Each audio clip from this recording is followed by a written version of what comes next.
Good morning, dear listener. Welcome to 88.3 FM. This is Waumini Soulful. I'm Victor Salamba. This wonderful Friday, dear listener. It's the last Friday of the month of January, and I'm grateful to the Lord you've come this far. I believe wherever you are and wherever you're tuned into, you are having a blessed morning. And as I like to say, each day we begin by giving thanks because, dear listener, giving thanks is an attitude of receiving from the Lord. And I believe that as long as we are still existing, we have a reason, and in position to be blessed. Today, I am talking about how to know that you're a terrorist in a relationship. How to know that you are a terrorist in a relationship. Now, I changed this a bit for a very simple reason. That I wanted to say that how to know you're in a relationship with a terrorist. But I realize that more often than not, actually, we don't like to look at ourselves and examine ourselves and see, are we the ones who are actually terrorizing our spouses and our partners? Are we the ones who are the aggressors in the relationship? Are we the ones who are pushing people away, and yet we are complaining that people are away from us? Because more often than not, I've said that whenever I see couples in my office, I've never seen someone coming and saying that I have done this, or I'm the one who's the reason for this mess. There's always someone pointing to another. But I realize that terrorism, as a word in relationships, is so rampant now. And it goes so hidden because terrorism is so subtle. They don't beat you. They don't do open things that hurt you. But truthfully speaking, they're aggressors you cannot survive. And the moment that you maybe say about it, and they never know that they are. In fact, most people who are terrorists in their own marriages, if a wife is a terrorist in her own marriage or a husband is, they actually never really see it. They always think that they are that they're doing the right thing. And I want to say this very, very quickly because I said last week that relationships are adaptations. It's basically I'm adapting my lifestyle, my way of thinking, my way of doing things to accommodate the other person. And more often than not, we forget that at times, dear listener, we are aggressors, we are terrorists in our relationships, and our partners have adapted to our terrorism. So how do you know you're a terrorist? Number one, if you're very quick to cut off your partner when they speak, this means that when your partner begins to speak, when words leave their mouth, suddenly you're in a hurry. You want them to stop speaking. You want them to get to the point as quickly as possible without considering that your partner is a human being and they want to be listened to. And the people who are that way, the moment their partners begin to talk, they're the first ones to cut them off. You don't want them to finish their sentences. You don't want them to finish their line of thought. You interrupt them, and you are very quick to tell them, and you become restless, you want to move to other things.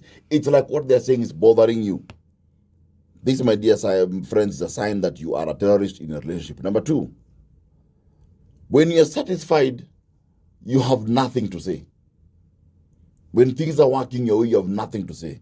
But when you are upset, you go off like a nuclear bomb.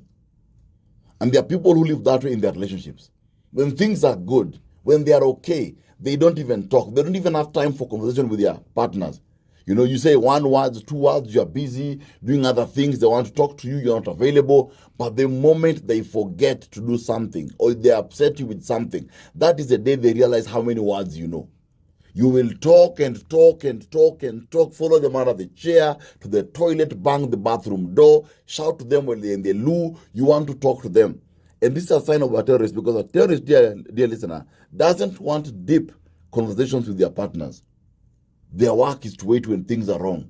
Then they begin to complain with the words, I like saying the most unsacred words in a relationship, which is you never and you always. Those two sacred words, I say them because they are the most dangerous words you can use. Number three, when you find that your partner talks freely with everyone else, but when it comes to you, they prefer silence. Your partner talks freely with everyone else, but when it comes to you, they prefer silence.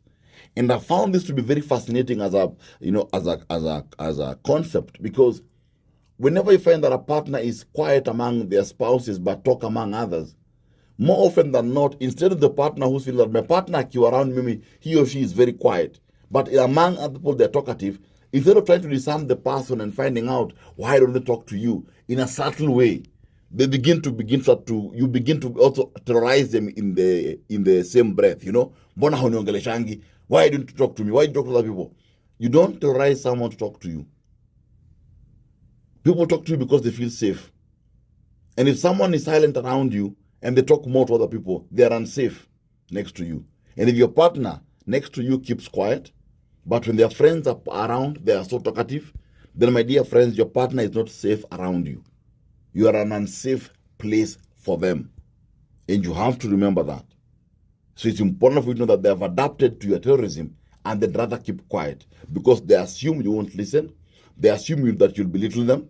In fact, they know for a fact that you'll belittle them. They know for a fact that you'll assume them, So it's important to note that. Number 4, you have called your partner all sorts of names apart from their own name. And there are people who have called their partners this. You call them based on what they have done wrong and how they have made you feel. But you hardly call them by their name. And people who call their spouses that way, because you feel angry. The last time you called them by name was a long time ago. You're always late. You never listen. Yeah? You're so incompetent. You're baptizing them every other name, but their real name you forgot a long time ago. I've just remembered something while I'm saying this thought. I've just remembered that, I've had people also calling their spouses who you. They're in my office and I say, who you? Who you mutu? And the moment you find someone calling you who you and you have a name and you're in a relationship, then terrorism is very ripe in your life.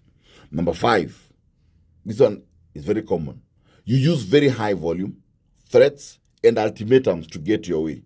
High volume, threats, and ultimatums to get your way. Meaning that you bear no respect of your partner's value or your partner's feelings and opinions. You'll always raise your voice when you want things done. You will threaten them and you'll give ultimatums.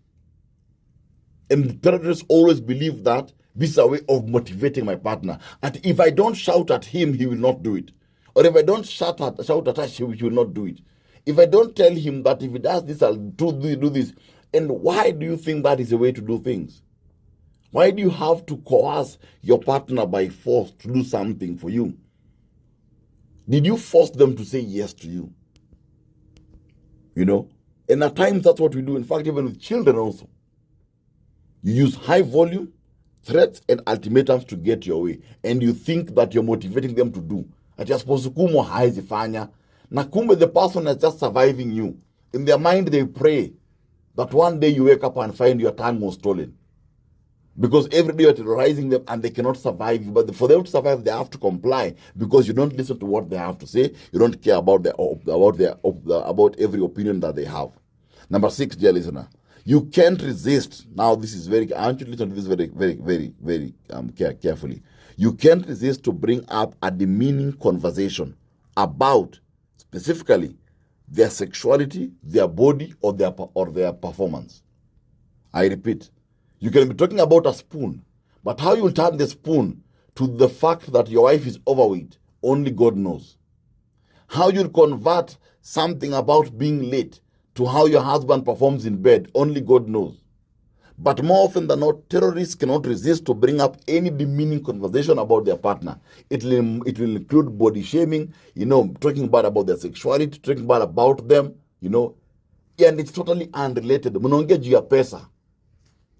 How I am fat and money in that context, I don't understand. But you'll bring it up.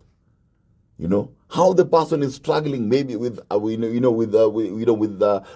their performance, you'll bring it up.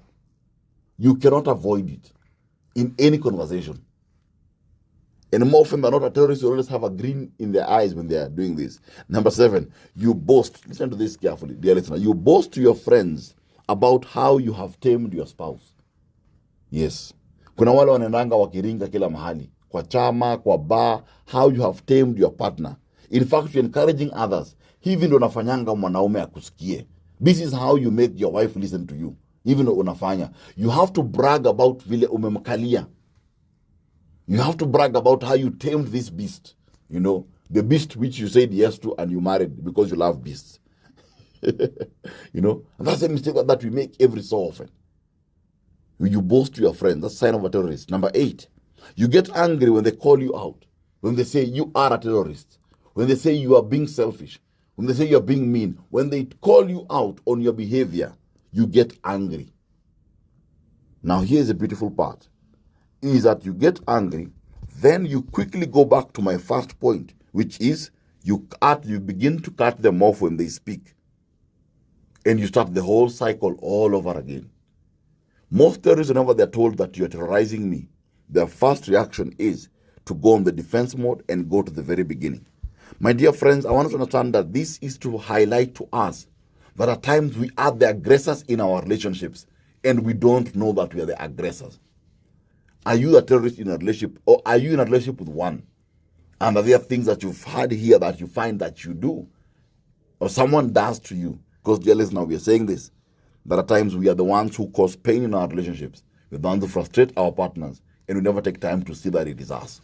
This is Waumini Soulful. I'm Victor Salamba. Remember, this will be on my Facebook page during the course of the day. My Facebook page is Victor Salamba.